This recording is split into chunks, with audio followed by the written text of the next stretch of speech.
Welcome to EPG Pathshala. In this module, we are going to discuss the short stories of James Thurber. I am Niladri Chatterjee, Professor, Department of English, University of Kalyani, West Bengal. We have to consider James Thurber as perhaps one of America's best comic writers. His genius was for comedy. And what we are going to try and understand while we are going to discuss some of his short stories is to see that when he is writing his short stories that are obviously comic, but even within those short stories, under the layer of comedy, he is perhaps also trying to make some very serious points. So there are two ways in which you can read James Thurber. You can read his short stories as just funny short stories, and they are very, very enjoyable, they are very amusing, but you can also plumb those short stories for meanings that may not be overt, but if you think about them carefully, the meanings are going to become available to you. So now we start by looking at James Thurber's life. What we need to do, therefore, is in this particular module, we are going to talk about his life, we will talk about his times, and then there are going to be a few short stories that we shall discuss in detail. We are going to discuss perhaps his best known short story, The Secret Life of Walter Mitty. We are going to discuss The Night the Bed Fell. We are going to discuss The Rabbit Who Caused All the Trouble. Then we are going to focus on The Greatest Man in the World, and finally The Night the Ghost Got In. Now let us talk a little bit about the life of James Thurber. James Thurber was born in Columbus, Ohio on December 8th, 1894. James Thurber's father was a civil clerk, and his mother was a rather eccentric woman whose influence was profound on James Thurber's stories.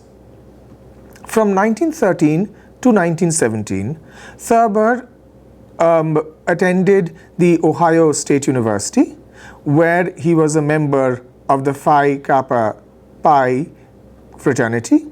Consequently, what Thurber also did was he also was a part of the house at 77 Jefferson Avenue, which became Thurber House in 1934. He returned to Columbus in 1920 and started working at the Columbus Dispatch as a reporter.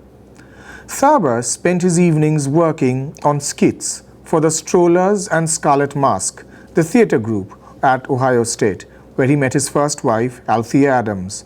The couple shifted to Paris in 1925, and Thurber started working on the Paris edition of the Chicago Tribune.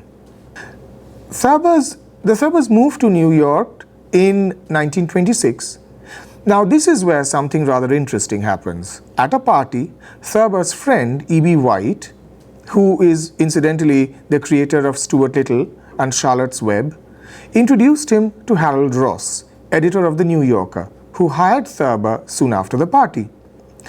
White and Thurber shared an office at The New Yorker, where they worked together on their first book, Is Sex Necessary?, including a number of Thurber's cartoons. So you can see that already Thurber is beginning to establish himself, if not as a comic writer, then certainly as somebody who is capable of drawing funny cartoons. Thurber's cartoons were featured regularly in The New Yorker. Thurber left the staff position at The New Yorker in 1935, but continued to submit cartoons and stories. And in his famous autobiography, My Life and Hard Times, which was published in 1933, this is something which I think we should talk about, because in this autobiography, we get to see a Thurber that we now have grown to love. Because he, over here, talks about his life, but in a very bemused deadpan prose, and the very peculiar incidents that are related to his family and to his town. Now, let me take a little bit of time to explain to you what is meant by deadpan expression. So, when you are actually writing something in the deadpan expression, what you're really doing is you're saying something very funny, but you're saying it in such a way that is not overtly funny. It is once you read it, that is when you realize the comedy. So the deadpan expression, or indeed deadpan prose, is ostensibly the kind of prose which is not meant to be read as funny overtly, but once you actually look at it, then you will find that the author is actually being humorous. But the humor is not overt, the humor is covert. Moving on, Russell Baker, writing in the New York Times, said that it was possibly the shortest and most elegant autobiography ever. Ogden Nash, who himself is a comic genius, also said that it was just about the best thing I have read. And Dorothy Parker, another comic genius, said, "Mad, I don't say, genius, I grant you." So with the publication of his autobiography, James Thurber had already established himself as a comic genius. Thurber and Althea's marriage ended in 1935, after which Thurber married Helen Wismer later that year. Helen was Thurber's editor and business manager, as well as his wife and caretaker until his death. Thurber, along with his fellow Pi Kappa Psi brother Elliot Nugent, finally wrote in 1940 the Broadway hit The Male Animal. The play was very successful and later turned into a movie in 1942. Thurber wrote nearly 40 books and won a Tony Award for the Broadway play. A Thurber Carnival, in which he often starred as himself. One of his books, My World and Welcome to It, was turned into an NBC television series in 1969-1970 starring William Wyndham. Thurber succumbed to pneumonia on 2nd November 1961. He was buried in the Columbus Greentown Cemetery. Now what we shall do is look at some of his short stories, and perhaps the one short story that is best known is The Secret Life of Walter Mitty. The Secret Life of Walter Mitty is a short story involving Walter Mitty, a meek, common man who lives in Connecticut, who elevates himself to a position of a hero in his daydreams. So this particular short story is about a common man who lives a day-to-day life. There is nothing glorious about him, but in his head he has imagined for himself another life. So he has this fantasy life, and the fantasy life that he has is something that he lives throughout the day.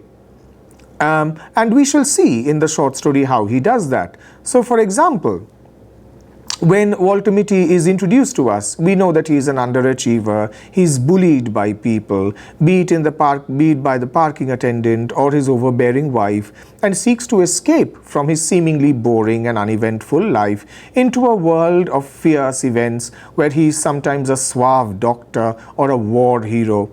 While Walter goes through an uneventful day involving ordinary tasks and errands, he escapes into a succession of romantic fantasies, each impelled on by some humdrum reality.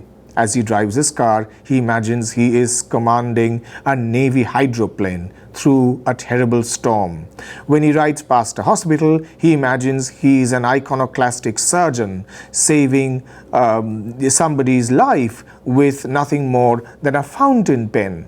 Yes, so when he hears a newsboy shouting about a trial, he imagines he is a crack shot being questioned in the courtroom. So every time he comes across an incident in real life, he automatically transforms that incident into something very glamorous, something very glorious, something very attractive, almost like something out of a film.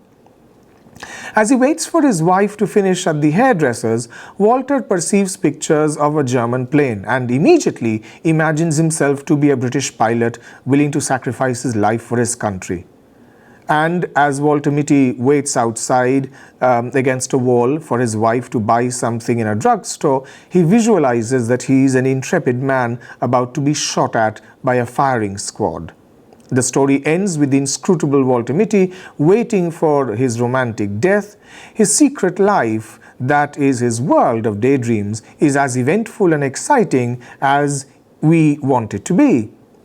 The story was first published in 1939 in an issue of the New Yorker magazine, and this is something that was also anthologized when in October 1942 a book which was a collection of Thurber's works was published. Now let us look in little detail about this particular short story.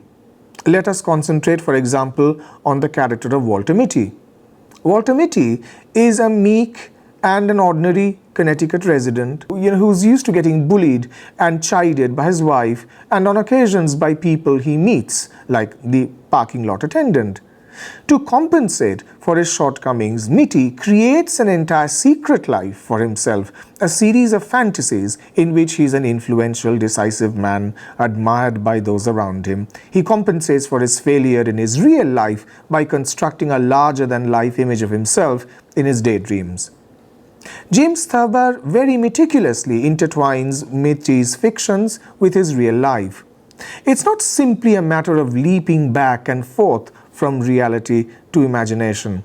Each fantasy is stimulated by some definite sound or word or event in the real world. These perceptible associations between fantasy and dream remind the readers to look for deeper emotional relations. And I think this is something which we will constantly come across, is that he is representing life, and he's representing life in a very humorous way, but also underneath the humor, he's perhaps also trying to get across a certain message to us, and we should be aware of that. Moving on, we shall see that Walter Mitty and his fantasies, well, there are two ways of interpreting them.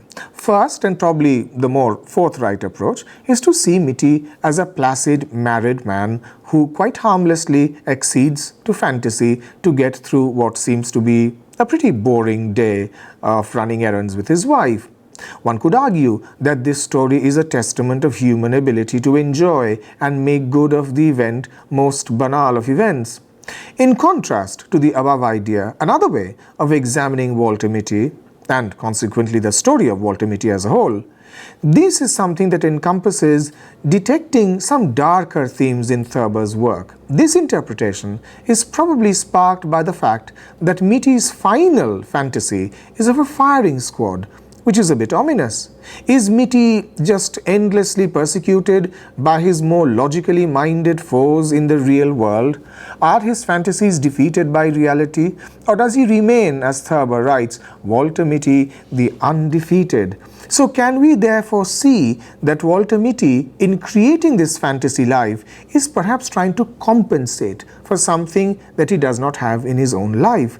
Is he, for example, trying to compensate for what he may believe to be his insufficient masculinity? Maybe he feels that he isn't male enough. So in order to make himself more male, he clearly tries to fantasize, and he clearly makes himself into that kind of very glamorous action hero kind of man that Walter Mitty clearly is not in his real life. We now move on to the second short story, The Night the Bed Fell. The Night the Bed Fell is a short story which we find in Thurber's book, My Life and Hard Times. The story is actually a brief account of an incident that took place in his house in Columbus, Ohio. The story is a memoir written in the first person, so therefore we can assume that this is James Thurber writing. The narrator shares his perceptive and very, very interesting look on a series of events ordered chronologically. There are several characters, including James Thurber himself, and several family members, such as his mother, his father, two brothers, cousin, uncle, three aunts, and his grandfather. The narrator relays an incident of his youth when a bed fell on his father. The father occasionally slept in the attic, where he could contemplate in peace, and in the process would eventually sleep on an old wooden bed. The house is filled with an eclectic range of family members, including a paranoid cousin afraid of falling asleep as he apprehends death by choking while asleep. He shares a room with the narrator, who assures to pay heed to the rhythm of the cousin's breathing. One of his aunts fears the day when someone would rob her by administering chloroform. By midnight of the particular night, everyone was in bed.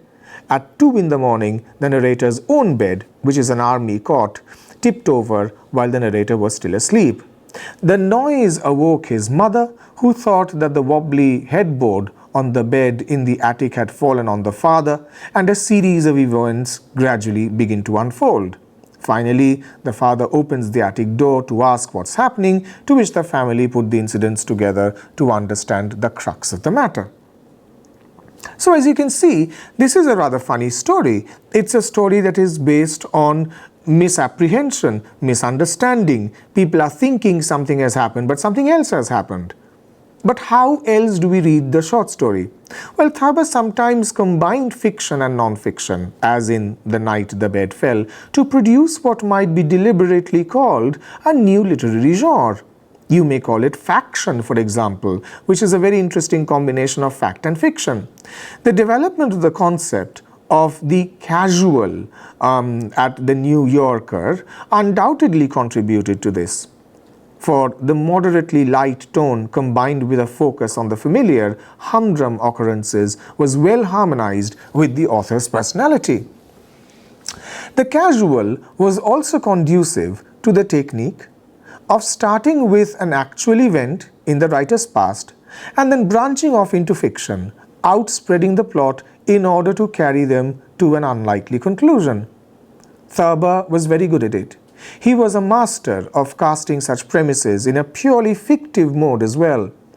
In either case, the writing style remains the same, encouraging a merging of fiction and non-fiction in the reader's mind. We move on to another short story now, The Rabbit Who Caused All the Trouble. The Rabbit Who Caused All the Trouble, this is, you can think of it as a modern fable. It was published first in 1939, and this also is featured in his book Fables for Our Time and Famous Poems Illustrated. The events in the story occur within the memory of the youngest child of an anonymous family. It concentrates on a family of rabbits who reside near a pack of wolves. The wolves declared that they did not approve of the rabbits' way of living since their lifestyle was dissimilar to that of the wolves. The wolves began to look for excuses to attack the rabbits and started a blame game. The wolves threatened to civilize the rabbits who, scared for their lives, decide to abandon their current dwelling and run away to an island. But the other animals, who lived at a distance, critiqued their choice and assured them of their safety. The rabbits, convinced of their safety, began to reside near the wolves but fell prey to a false accusation. The wolves attacked the rabbits and detained them in a dark cave. The wolves justified their cruelty by stating the imprisonment of the rabbits was for the protection and best interest. When the rabbits went missing for some time, the other animals in the woods demanded to know about their whereabouts, to which the wolves cunningly answered that the rabbits were consumed by them, and thus their absence is an internal matter. The other animals vehemently protested and demanded a satisfactory answer, the failure to provide which would subject the wolves to dire circumstances. So the wolves wittily remarked they were trying to escape. This is directly from the story itself. And as you know, this is no world for escapists. The same that had been told to the rabbits by the animals when they decided to leave for a safe haven. So the moral of the story states, run, don't walk to the nearest desert island. The appeal of the allegory is ameliorated through the moral it states. The New Age fable teaches the audience survival strategies and they need to adapt in the face of ever-changing political and social scenario. Now, what exactly is happening in this particular short story? Well, one way of looking at it would be to say that all these characters, all these sort of animal characters that are there, the author is indirectly perhaps criticizing customs and practices of the human world without engaging in controversy. So maybe James Thurber is trying to critique a certain community of people who are oppressing another community. So the fable, The Rabbits That Caused All the Trouble, is therefore apparently about rabbits and wolves, but maybe it isn't just about rabbits and wolves. And I think you should therefore try to understand what is being meant over here. Because please keep in mind the political background of the period to which the fable belongs. Remember that this is also the time of the Second World War. So the rabbits represent, or it could very well represent, the minority Jews who were ruthlessly persecuted by the Nazi Germans. So the wolves represent the majority who demonstrate an unreasonable predisposition and detestation towards the minority, the persecuted minority, the rabbits. So therefore, you are apparently, and this is the point of a fable, is that you think that this is a story about animals, but of course it isn't just about animals. Behind the story, there is something that is being meant about human society. We are also going to look at the short story, The Greatest Man in the World. This is perhaps not like the other short stories of James Thurber, because this short story is rather dark.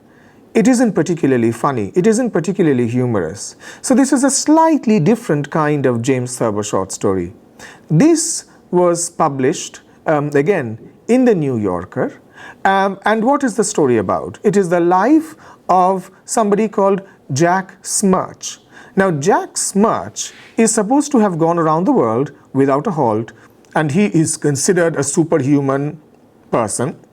And due to his valiant endeavor, the people of his country worship him as a hero.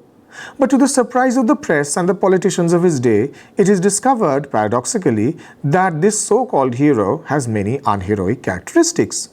He is insolent, he is a delinquent, or at least he was a delinquent, he is a philanderer, he is a very acquisitive man, treating authority with downright impertinence. So here is somebody who is perhaps what the polite society would not particularly want to meet. So this so-called hero affronted all pilots who had flown before him.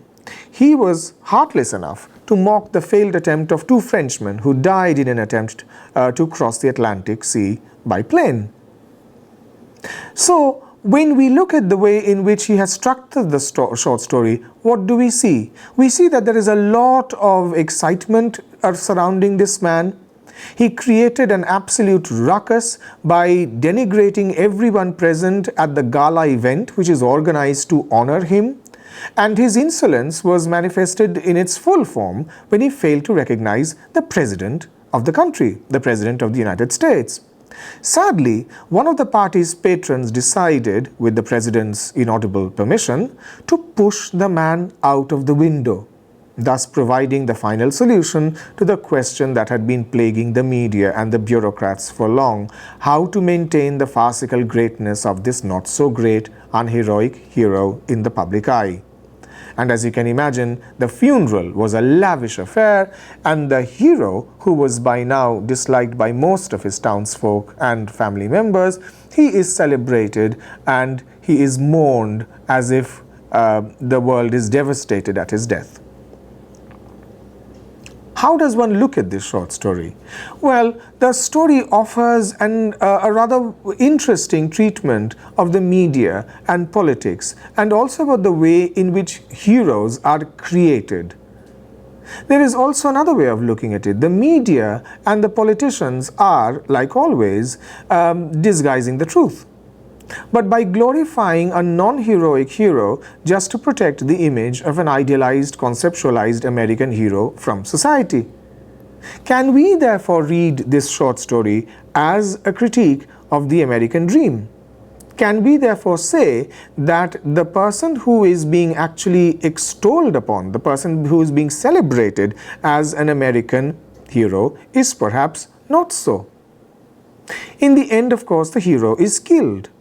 And he is killed so that his reputation of the hero can permanently be frozen in time. So whether it be America's soldiers in the World Wars or the view of the perfect family that existed at that time, I think what James Thurber is trying to point towards is the way in which a national culture creates heroes out of people who may very well not be all that heroic in their personal life. So therefore, the title of the story is ironic. The country tries to magnify and glorify their hero, who possesses none of the qualities that are actually associated with the hero, and then of course he is murdered, and therefore in his death he is therefore declared as a true hero, and the funeral becomes a celebration of his heroism. And so therefore we come to the way in which, if we can sort of move on, we are going to then see that there are ways of looking at this short story and to sort of see that this is the irony that lies at the bottom of this particular short story. So, once we have looked at the short story, we realize that his fall is therefore symbolic. Although he has flown around the world, he is not a so-called hero, he has an annoying personality, he is extremely materialistic, and therefore ultimately he is thrown out of a window so that his heroism can be permanently set in stone, as it were. And so we have somebody who is an example, as it were, of the way in which heroes are created. His fall is made to look like an accident, but ironically, Smirch reached great altitude when he was flying around the world, only to come home and be pushed from a window.